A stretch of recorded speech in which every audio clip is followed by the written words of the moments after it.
Voilà, c'est comme souvent en hiver, quand on a du soleil, il y a du vent, il fait vraiment froid, mais ça ne nous empêchera pas, avec tristesse, de repenser ce qu'on a fait. Et ouais, ça fait bien chier, mais... Et oui, parce que pour rappel, j'ai respecté la tradition. On fait une peinture et qui pleut un peu trop tôt après.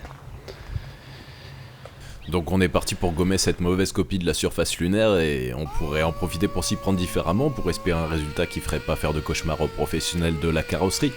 Je vais essayer de voir à quel point la couche supérieure est ternie. Est-ce que c'est vraiment toute l'épaisseur de la peinture ou est-ce que c'est vraiment de la surface? Ça me permettra de voir si j'arrive à avoir quelque chose qui va quand même se rapprocher de la peinture que je vais appliquer. Sinon, il faudra que je change de stratégie. Je ne sais pas laquelle il faudra adopter.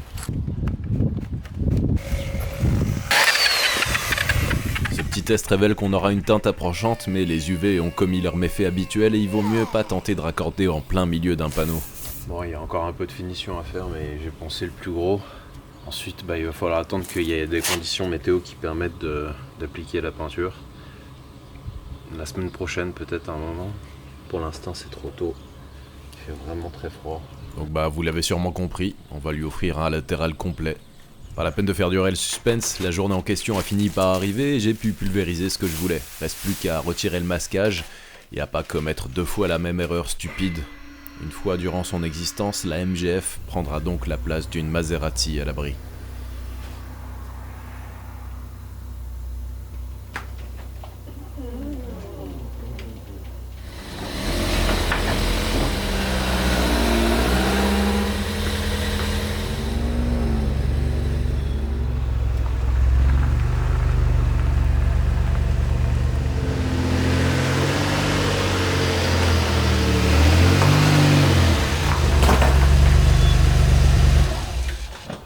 Tradition oblige, il y a bien un bout de tuyau qui est passé. Ça va bien avec l'autre qui a la couleur de l'Alpha 33. Voilà, et on a un tuyau MGF maintenant. La question qui reste en suspens par contre c'est est-ce que je suis resté égal à moi-même? Et la réponse est non. J'ai fait aucune couleur. Par contre là j'estime qu'on se rapproche tout doucement d'un très bon résultat, donc je suis plutôt content. Vous comme moi par contre on doit commencer à sérieusement se demander si on va réussir à rattraper la différence de teinte. Mais avant de tenter de répondre à cette question, on va profiter d'être à l'intérieur pour régler un problème qui n'a rien à voir. Je me souvenais bien d'une fois où j'avais un peu forcé sur la capote qui semblait gripper. Et il y a eu une attache de cette biellette là qui a cassé. Depuis, la manipuler est toujours possible, mais c'est plus aussi fluide qu'avant. Vous voyez là où ça a cassé au fond? Donc on va carrément la déposer la capote parce qu'il y a certains trucs auxquels je peux pas accéder là.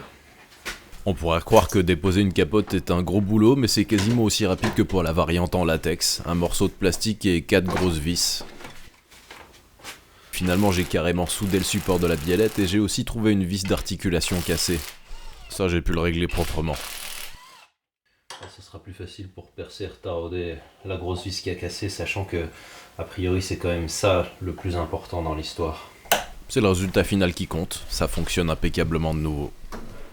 Bon, je crois qu'on a fait assez de prévention pour se protéger contre les MST, donc on va reprendre l'activité peinture. Bon, j'ai fait un petit test pour voir si au lustrage on arrivait à rattraper quelque chose qui ressemblait à ce qu'on avait appliqué la veille. Bon, c'est encourageant. Il y a une différence de teinte, je vais pas le nier. Pour moi, il y a un peu plus de rouge ici, mais probablement parce que simplement, ça a terni. À l'arrière, j'ai fait pareil. Peut-être que je vais pouvoir récupérer encore un peu plus d'orange, je sais pas, on va voir. Là, c'était avec la petite machine, je vais sortir l'artillerie, disons, du niveau supérieur, et puis on va voir ce que ça donne.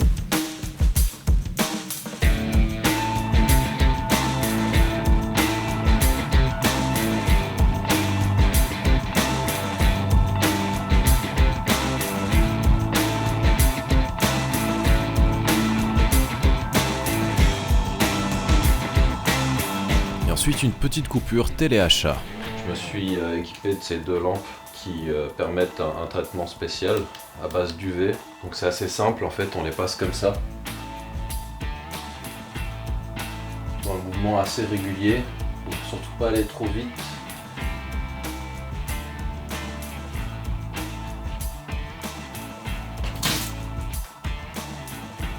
un petit endroit ici. Il suffit de faire un retour un peu localisé comme ça.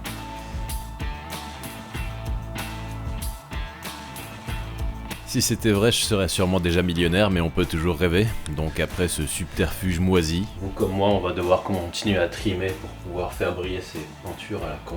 Et il trima pendant de nombreuses heures pour arriver à ça.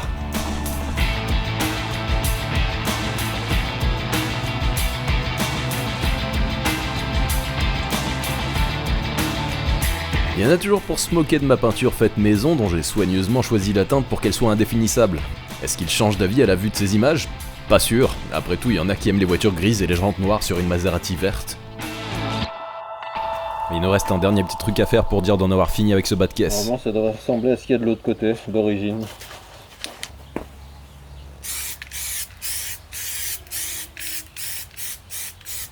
Bon, puis si vous voulez tester les produits de mon partenaire Colliris, n'oubliez pas le code -10% que j'ai mis en description, ce serait dommage.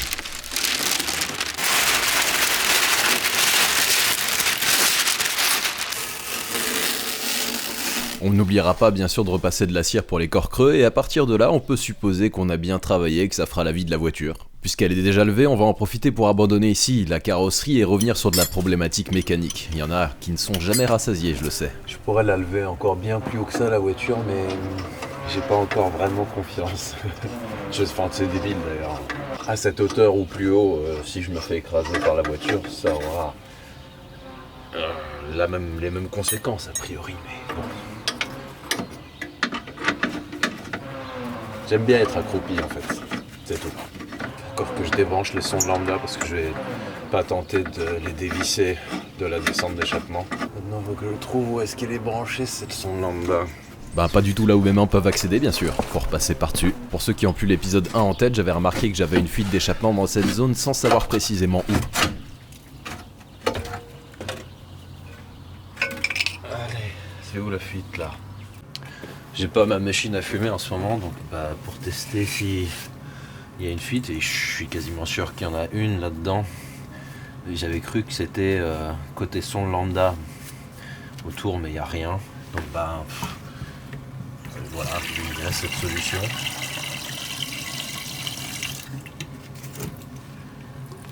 Bon, voilà. Apparemment, c'est la tresse. Je vais pouvoir la remplacer.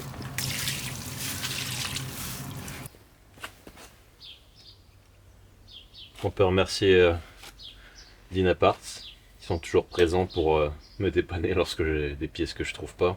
Il faut juste que je la recoupe aux bonnes dimensions. Il n'y a pas grand chose à enlever. Je pense que je le ferai que d'un côté, ça me fera gagner du temps. On aura une voiture de nouveau silencieuse. Je crois que c'est le seul endroit où ça fuit finalement. Par contre, à bien la bloquer en place, le mieux ce serait peut-être que je me mette sur cette palette et puis que je bloque ça avec des vis. Attendez, il y en a tout de suite qui vont me dire « Eh abruti, t'as un pont et tu bosses encore à terre comme un clochard !» Bah ouais, mais ils ont raison.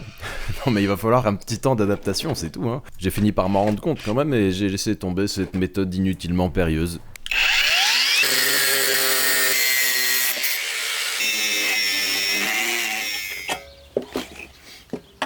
Voilà, là comme ça c'est bien, puis on est sûr du résultat au moins.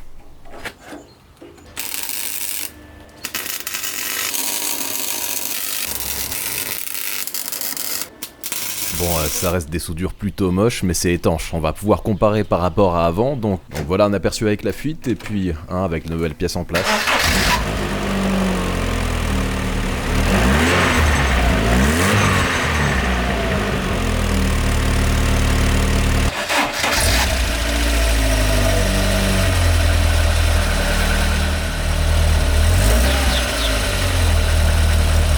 Voilà, un problème potentiel en moins, surtout que la fuite était située entre les deux sondes lambda, ce qui était pas idéal. Bon, la voiture présente bien, elle est saine, elle fait désormais un bruit normal. C'est bien, mais il reste un truc qu'on n'avait pas pu régler à l'occasion du remplacement du kit de distri, le vase d'expansion qui fuit. Après quelques semaines d'attente des pièces commandées outre-Manche, je reçois enfin ce qu'il me faut avec quelques trucs en plus tant qu'à y être. Enfin, la vase d'expansion de remplacement. On va pouvoir finir ce chantier. Il y a ça, plus 2-3 petites babioles. Mais c'est surtout ça qui m'empêchait d'aller plus loin pour l'instant.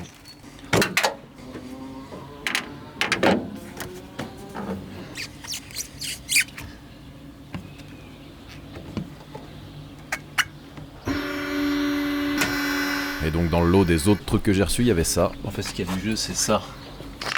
Voilà, donc le kit en question, c'est celui-là. C'est pour les deux côtés, je vais déjà commencer par celui-là.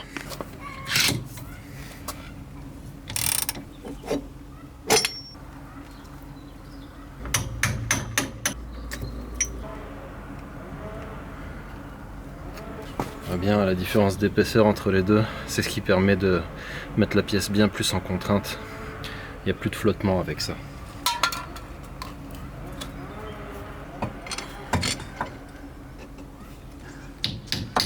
Évidemment, l'autre côté y est passé aussi. Et là, pour une raison que j'ignore, ma caméra a enregistré les scènes suivantes en slow motion, sans le son. Donc on va respecter son choix artistique en adaptant le montage.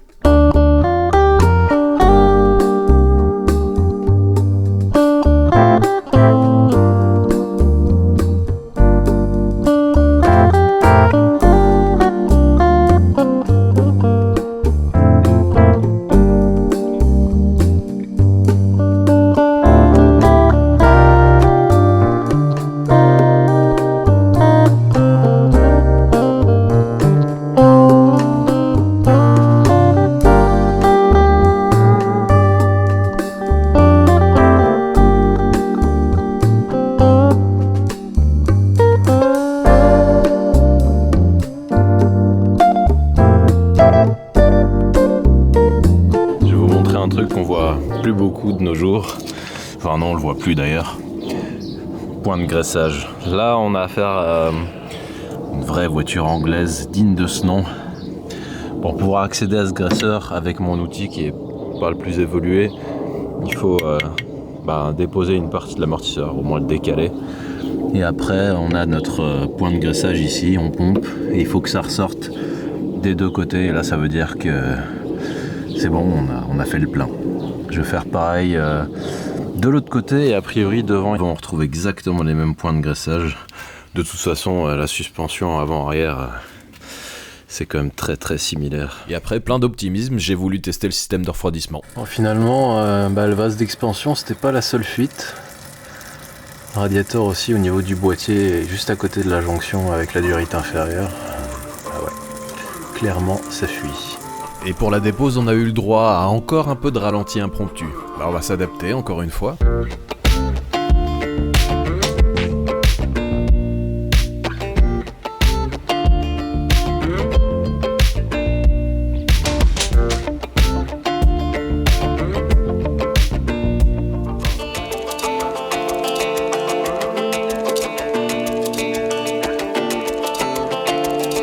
Dans le genre de détail qui peut paraître idiot, il y avait la ventilation. Les deux premières vitesses fonctionnent plus.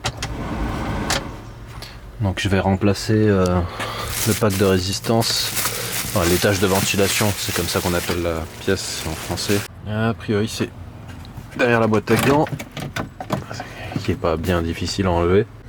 Voilà, c'est ce machin là. Bon, c'est pas trop la mort, ça va, faut juste un petit tournevis. La voilà sortie, c'est pas difficile de voir pourquoi elle fonctionnait plus. Déjà celle-là elle est plus attachée à rien et celle-là non plus. Donc ouais, ça explique qu'il n'y avait plus que deux vitesses qui fonctionnaient. La pièce neuve est là. Voilà. Ça aurait été super fun si j'avais eu 1 an et demi. À ce moment-là de ma vie, j'aurais eu des facilités pour y accéder. Là, je commence à être un peu gros et grand. Et pourtant, je suis pas un gabarit particulièrement imposant. Bref. Là, ça marche. Vous entendez peut-être pas parce qu'il y a une tondeuse qui tourne à côté. Mais vitesse 1, 2, 3, 4. Impeccable. Et j'ai pas pu m'empêcher de refaire de la peinture. Je vais profiter d'avoir cette poignée dont la peinture s'est écaillée. Puis bon, elle est pas très propre celle-ci. J'ai testé un produit que Coloris m'a filé en même temps que le pot de ce brillant direct, formé en bombe, mais sans percussion. Donc on va voir ce que ça donne. Quand on dit qu'un travail de peinture c'est long, quand on veut un travail de qualité en tout cas, c'est pas des conneries. Putain, il y a une merde là. Bref, j'ai dégraissé la pièce, mais il faut encore que je redonne un petit coup. Ça m'a pris au moins 3/4 d'heure de la reponcer entièrement bien partout cette fois-ci. Il y avait des endroits que je pense que j'avais oublié, ou peut-être que j'en avais marre, ça c'est le plus probable. Quand je me suis occupé de peindre les éléments, je crois que j'avais peint les poignées, les rétroviseurs et les coques des aérations derrière les portes. Bref, on va corriger ça maintenant que j'ai fait les choses correctement.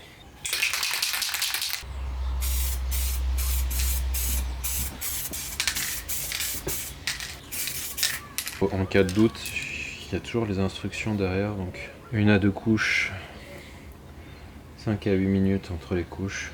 Je vais en profiter d'avoir la bombe sous la main pour m'occuper de ça. Quand j'ai repeint la voiture, le masquage de la porte côté intérieur, je l'avais fait trop à l'extérieur et j'avais pas réalisé que le panneau de coffre couvrirait pas ça. Parce que ouais, c'est là où j'avais mis un bout de double face pour faire un peu plus propre, même si ça reste un peu dégueulasse. Je vais essayer d'enlever les restants de colle et puis je vais remettre un peu de peinture, ça sera quand même plus clean. Voilà, c'est plus présentable. J'ai fait pareil sur le pare-choc ici, il y avait un endroit où la peinture s'était barrée, probablement pareil, petit souci de préparation. Une accalmie, pas de pluie, et la dernière pièce à l'édifice qui est arrivée tout à l'heure.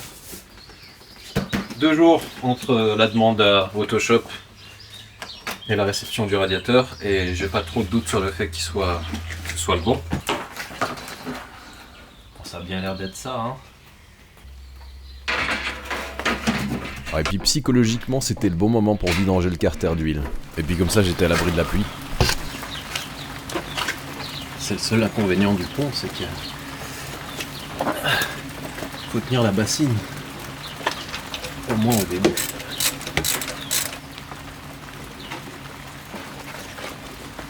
En fait non, c'est pas le seul inconvénient. L'autre jour j'ai découvert qu'il y en avait un autre.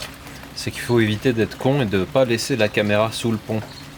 Parce que l'autre fois j'avais laissé la caméra sur le trépied et j'avais pas vu qu'elle était encore sous la voiture. J'ai entendu un bruit bizarre et je me suis rappelé quand même que oui, il y avait un truc à tout cumulé, 1500 € sur la voiture que j'étais en train d'écrabouiller. Heureusement, c'est les bras du trépied qui ont commencé à se rétracter avant que ça fasse du dégât. Donc je m'en sors bien. Est-ce qu'il va tomber dans la bassine en m'éclaboussant la gueule? En général, ah putain! Ça va. C'est pas passé loin. D'habitude, le filtre, je l'ai déjà pré-rempli.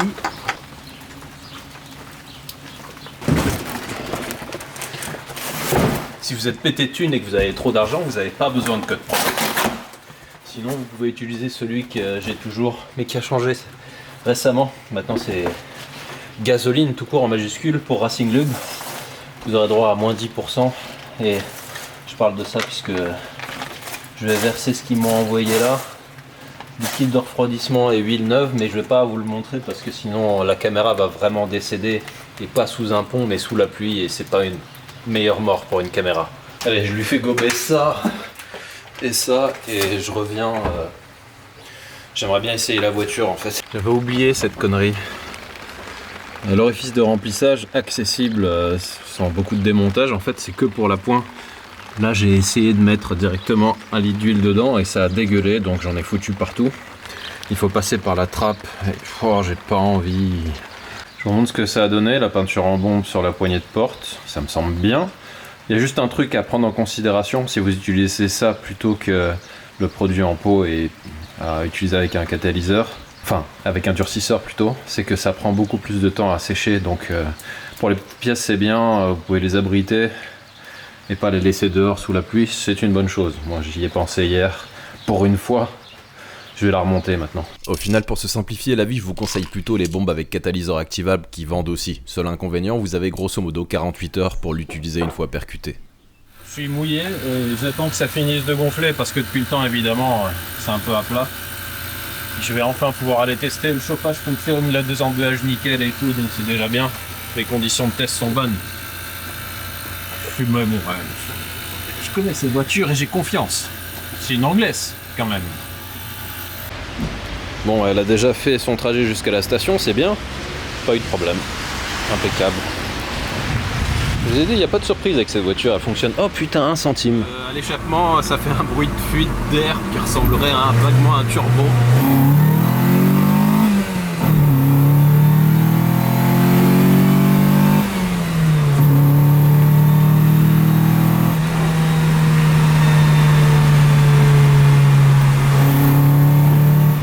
C'est spécial, mais bon. Je me suis aperçu que le klaxon fonctionnait pas, mais que l'alarme, elle, fonctionnait et ça utilise les mêmes avertisseurs. Donc on a un problème de commande et j'ai testé effectivement, les klaxons donnent rien et le coupable semble être le contacteur tournant. Et bon, je dis probablement, mais je le sais, en fait j'ai testé, c'est le fil qui correspond à la masse ici, qui se branche sur ce pin.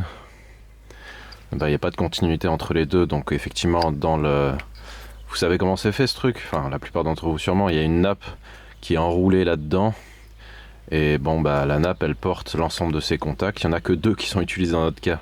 Donc au lieu de remplacer la pièce, ce que je vais faire, c'est simplement déplacer le pin du côté du volant vers une des autres pistes. Et pareil de ce côté.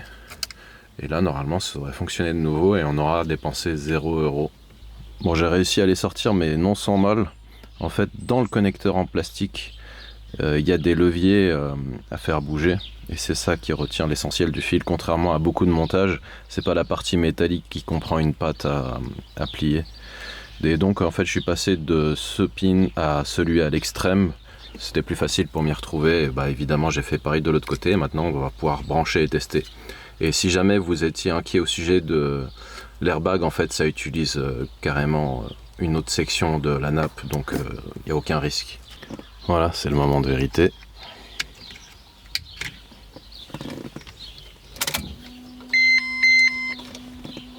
Et c'est réparé, il va juste falloir que j'efface le défaut d'airbag que j'ai généré avec la valise. Je sais bien qu'il y a une question qui vous brûle les lèvres, je comprends, moi aussi pendant longtemps j'y ai pensé. Est-ce qu'un vélo rentre dans le coffre d'une MGF? Voyons voir.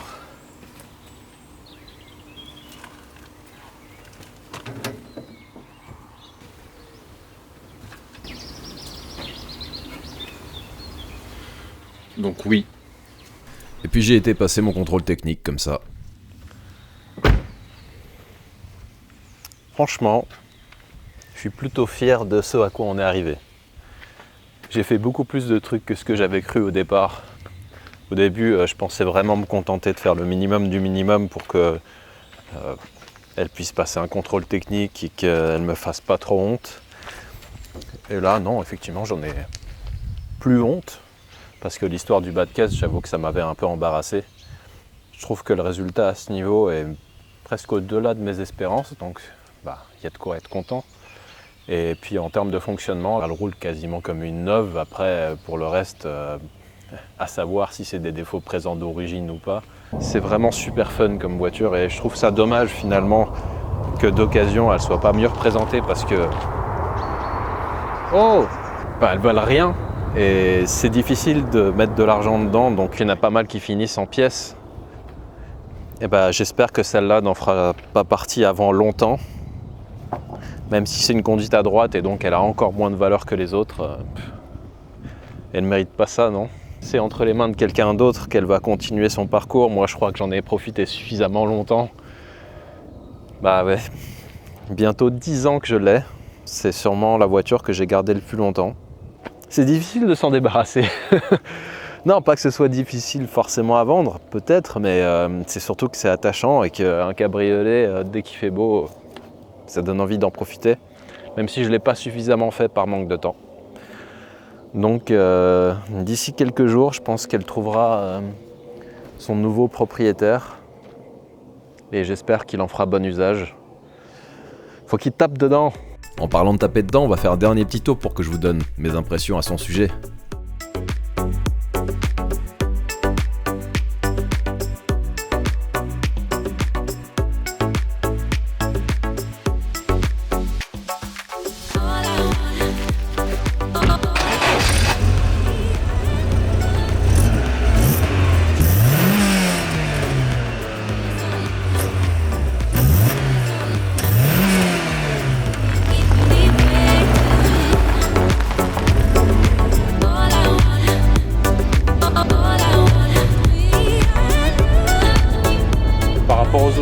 qui a beaucoup changé dans l'ambiance de la voiture, c'est que j'ai remis les insonorisants au-dessus du moteur et ça rend la voiture relativement confortable d'un point de vue niveau sonore.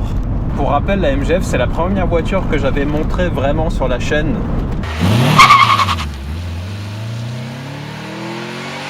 Une voiture qu'on peut utiliser tous les jours, c'est mon cas, avec une consommation franchement raisonnable. Curry, tu veux monter?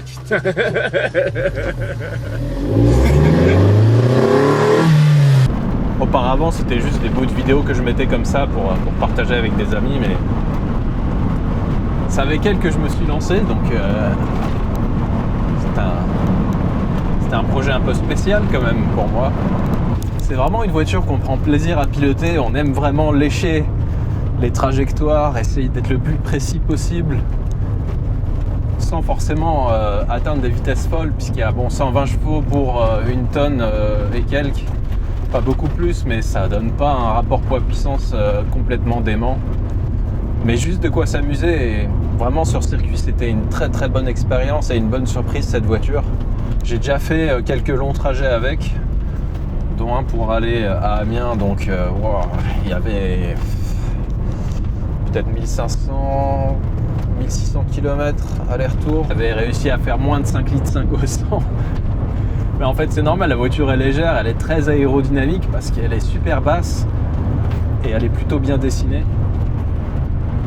Donc il y a cet avantage là, ce qui fait que moi je m'en suis servi pendant aussi des années comme d'un daily, j'allais travailler avec tous les jours et c'était de loin la voiture la plus économique que j'avais, surtout que celle-là elle tolère très bien l'éthanol. C'est une bonne gestion qu'ils ont installée dessus, il n'y a pas de débitmètre, c'est... je crois qu'on appelle ça une gestion alpha N.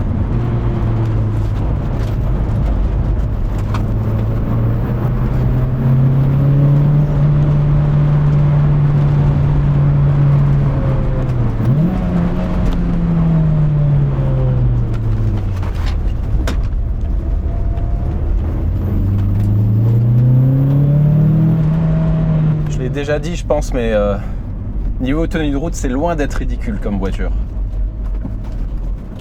Je serais vraiment très curieux de comparer par exemple avec une MX-5. J'ai jamais eu l'occasion jusqu'à maintenant d'en conduire une. Il y a 2-3 petites choses d'ailleurs qu'on peut faire pour rendre l'expérience plus authentique. Donc on peut virer l'insonorisant pour profiter des vocalises du moteur, surtout de l'admission. Et on peut aussi virer le fusible de la direction assistée parce que c'est une direction assistée électrique. On sent quand même beaucoup mieux les réactions de la voiture. Moi, c'est ce que je faisais sur circuit et c'est impeccable comme ça. Les roues sont pas très grosses, donc il n'y a pas besoin d'un gros effort. Je sais que c'est une voiture qui a très mauvaise réputation concernant le joint de culasse et c'est sûrement mérité. Celle-là m'a jamais embêté avec ça. J'ai soit de la chance, soit le fait que ça soit une des dernières produites en 2002. Ça aide, je sais pas. Ils avaient peut-être déjà corrigé le problème. Bon, en tout cas, j'ai jamais eu le cas de la surchauffe de la température d'eau, en tout cas. L'huile, oui. Mais bon, ça, heureusement, il y a des signes à l'oreille qui ne trompent pas, parce que les poussoirs hydrauliques, ils commencent à se désamorcer quand c'est le cas. Alors ça, c'est plutôt un terrain de jeu type TB7, on va dire. La MGF, elle aime bien les routes encore un peu plus sinueuses que ça. Mais c'est aussi assez sympathique, hein, il faut l'admettre.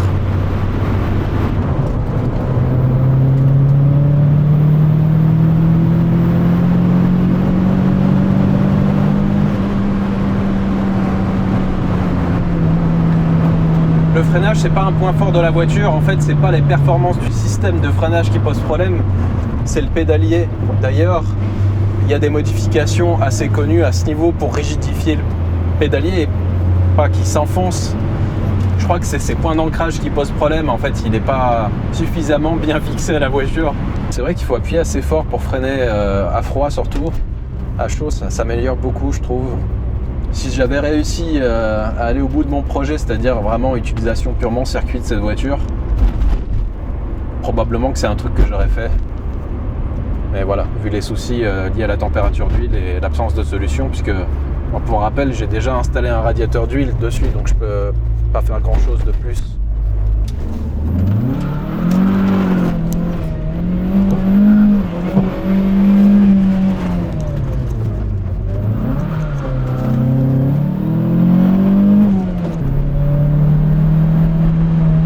début, c'est une voiture qui me faisait assez peur. Justement, en pensant à l'emplacement du moteur, je me suis dit qu'elle serait incontrôlable, que ce serait compliqué de contrôler les dérives. Ça l'est plus ou moins en toute franchise. C'est pas une voiture ultra facile à piloter, mais elle est saine. Il faut juste comprendre comment elle fonctionne et être assez réactif pour rattraper ces débordements.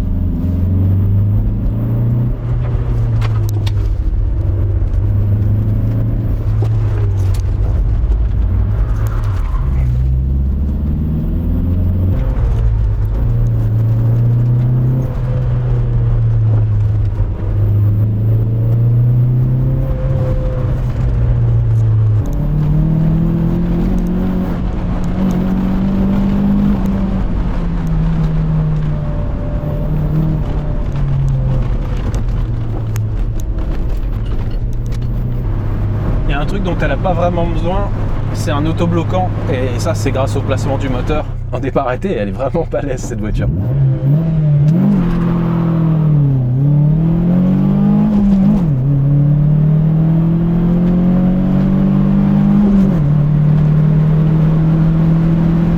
Vous savez quoi, on va peut-être tenter de décapoter parce que c'est quand même dommage par une journée comme ça de garder le toit.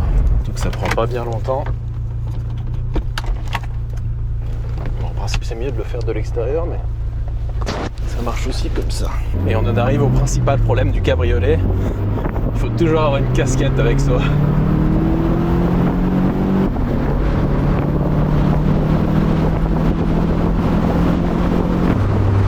Et voilà, c'était mes derniers kilomètres avec sur les 22 000 que j'ai parcourus à son volant. On arrive au jour durant lequel je l'ai échangé contre 2800 €, sûrement en deçà de ce que dicte le marché, mais pas de ce que dicte ma conscience. Il est temps de se dire au revoir, Miss MGF. Ça fait trop longtemps que ça dure. Avant de se dire les mots d'adieu, je te présente juste vite fait, de la manière qui convient, donc Valentin et sa copine qui sont venus chercher la MGF. Et c'est un homme confiant, il achète une voiture sans lunettes arrière. Bah, si j'avais été assuré bris de glace, il aurait fallu que j'explique comment j'ai explosé la vitre de ma voiture avec le pare-choc d'un autre de mes véhicules. Et avec un probable joint de culasse, puisque elle garde pas le liquide dans le circuit. Mais on va dire que c'est le bouchon. Non, normalement c'est le bouchon.